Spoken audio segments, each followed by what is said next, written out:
अस्सलाम वालेकुम। मेरा नाम डॉक्टर मरियम खोखर है। मैं ज़हनी अमराज की डॉक्टर हूँ और एज ए कंसल्टेंट साइकाइट्रिस्ट मैं फैसलाबाद में अपनी खिदमात सरअंजाम दे रही हूँ। आज मैं एक ख़ास मौजू पे आपसे बातचीत करूँगी और मेरा वो मौजू जो पूरी दुनिया में एक दिन मनाया जाता है जिसे 24 मई कहते हैं, उसके हवाले से है। 24 मई पूरी दुनिया में स्किज़ोफ्रेनिया डे के तौर पे मनाया जाता है और इसे WHO पूरी दुनिया में सेलिब्रेट करवाती है और इसका बेसिक और बुनियादी मकसद ये है कि लोगों को शिज़ोफ्रेनिया नाम की एक नफसियाती बीमारी से आगाही दी जाए, जिसकी आगाही में ये बीमारी की क्या अलामतें होती हैं, इसके साथ साथ इसका इलाज कैसे मुमकिन है और कहाँ जाकर इसका इलाज किया जाए, ये सब कुछ शामिल है। शिज़ोफ्रेनिया की बीमारी, जिसे अंग्रेज़ी में स्किज़ोफ्रेनिया की बीमारी कहते हैं, ये एक नफसियाती बीमारी है जिसमें मरीज़ कुछ शदीद या फिर हल्की फुल्की अलामतों से गुज़र सकता है।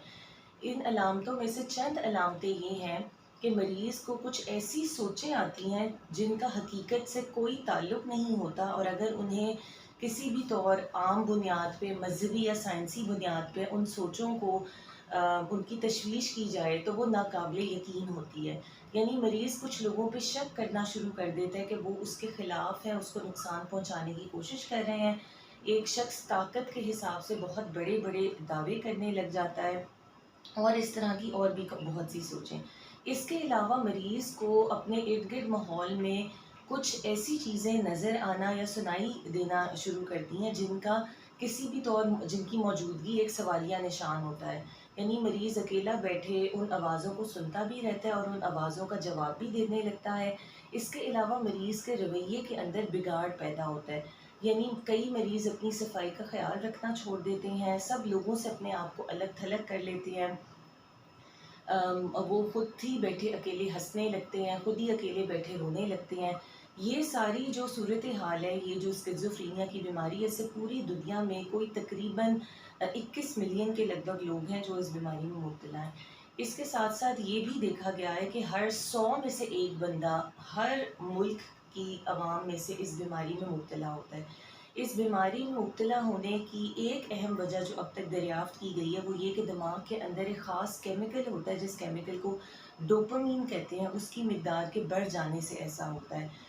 कुछ लोगों का इस बीमारी में मुब्तला होना मौरूसी भी हो सकता है, यानी ये बीमारी एक ख़ास ख़ानदान में चल रही हो, वहाँ इसके आ जाने के इम्कानात ज़्यादा होते हैं। ऐसी सूरत हाल में हम ये मशवरा देते हैं कि ख़ानदानों के अंदर शादी ना की जाए, बल्कि करीबी ख़ानदान से निकल के बाहर बरादरी में या बरादरी से बाहर शादी की जाए ताकि इस बीमारी के फैलाव को रोका जा सके। इसके अलावा ये बात भी बहुत अहम है कि इस बीमारी में मरीज़ों को जो रूहानी इलाज के सिलसिले में लेकर जाया जाता है और वहाँ मरीज़ों पे तशद्दुद किया जाता है, वो भी काबिल मज़म्मत है। ये बीमारी काबिल इलाज है।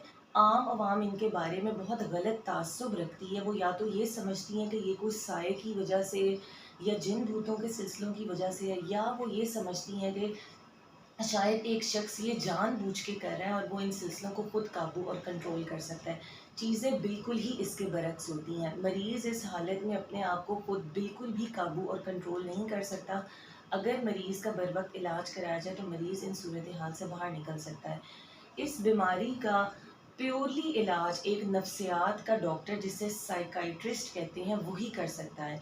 और इस बीमारी में ये बहुत अहम है कि मरीज़ को जल्द अज़ जल्द कुछ नफ्सियाती अद्वियात शुरू कराई जाएँ जिन्हें एंटी साइकोटिक कहते हैं। उन्हें एक ख़ास तरीके से नफ्सियात का डॉक्टर वक्त के साथ साथ बढ़ाता है और इस तरह कई मरीज़ इस बीमारी के चुंगल से बाहर निकल आते हैं। तहकीक ये साबित करती है कि इस बीमारी में मरीज़ 3 तरह के हो सकते हैं इलाज के हिसाब से। 30 से 40% मरीज़ वो होते हैं जिन्हें बहुत कम दौरानिए में अलामतें आई होती हैं। उनको अगर हम ये एंटी साइकोटिक नाम की अद्वियात शुरू कराते हैं तो इन अद्वियात के शुरू होने पे वो बहुत जल्दी बेहतर हो जाते हैं, और वो जब अपने ट्रीटमेंट को मुकम्मल करते हैं तो उसके बाद दोबारा ज़िंदगी में उस तरह की अलामतें या तो आती ही नहीं या आने के इम्कानात बहुत कम होते हैं। इसके अलावा जो बाकी बचे 30% मरीज़ होते हैं, ये वो मरीज़ होते हैं जिनको दवाई दी जाती है, इनके अंदर भी बेहतरी आती है, لیکن ساری زندگی میں کئی دفعہ بار بار یہ بیماری حملہ بھی کرتی ہے، لیکن بار بار علاج کرانے پہ مریض قدرے بہتر بھی رہتا ہے، وہ نوکری بھی کر پاتا ہے، وہ شادی بھی کر پاتا ہے اور اپنی اس طرح زندگی کو لے کے چلتا رہتا ہے، لیکن گھر والے اور ڈاکٹر کی مدد کے ساتھ یہ سلسلہ ممکن ہوتا ہے۔ بدقسمتی سے اس بیماری میں 30 سے 40% مریض ایسے ہوتے ہیں کہ جنہیں آپ ہر طرح کا ٹریٹمنٹ پرووائڈ کر لیں تو ان کے اندر امپروومنٹ بہت کم یا شاید نہ ہونے کے برابر آتی ہے۔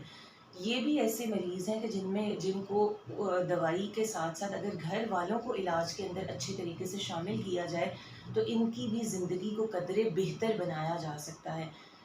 ایسے مریضوں کو طنز طعنے دینا، ان کو برا بھلا کہنا، مکر فریبی کا ان کے اوپر الزام لگانا یا ان کو باندھ کے رکھنا مسئلے کا حل قطعاً نہیں ہے۔ یہ سارا جو علاج ہم مریض کو فراہم کر رہے ہوتے ہیں، اس میں نفسیات کا ڈاکٹر اس وقت تک بے بس ہے اگر مریض کے گھر والے ان صورتحال میں نفسیات کے ڈاکٹر کے ساتھ اور مریض کے ساتھ تعاون نہ کریں۔ یہ بھی ایک بات بہت اہم ہے کہ یہ دوائی جو مریض کو کھلائی جاتی ہیں، ان میں چند لوگوں کی یہ شکایت ہوتی ہے کہ یہ ادویات مریض کے اندر موٹاپا پیدا کرتی ہیں۔ ایسی صورتحال میں بھی اگر نفسیات کے ڈاکٹر کو صحیح طریقے سے اعتماد میں لیا جائے تو چند ایسی جدید اور بہت مؤثر دوائیاں موجود ہیں جو مریض کے اندر وزن کو بھی نہیں بڑھاتی۔ یہ بیماری اس وقت بہتر ہوتی ہے جب دوائی کو کھلانے کی ذمہ داری گھر کا کوئی فرد لے۔ یہ مریض کی ذمہ داری نہیں ہے کیونکہ وہ بیماری کے ایک ایسے حصار میں موجود ہے کہ شاید وہ یہ بھی ماننے کو تیار نہ ہو کہ وہ بیمار ہے۔ آئیے ہم شیزوفرینیا کے مریضوں کی مدد کرتے ہیں اور ان کی زندگی کا بنیادی حق یعنی کہ اچھی ذہنی صحت گزارنے کا ان کو بھی موقع دیتے ہیں۔ آپ کے تعاون کا بہت بہت شکریہ۔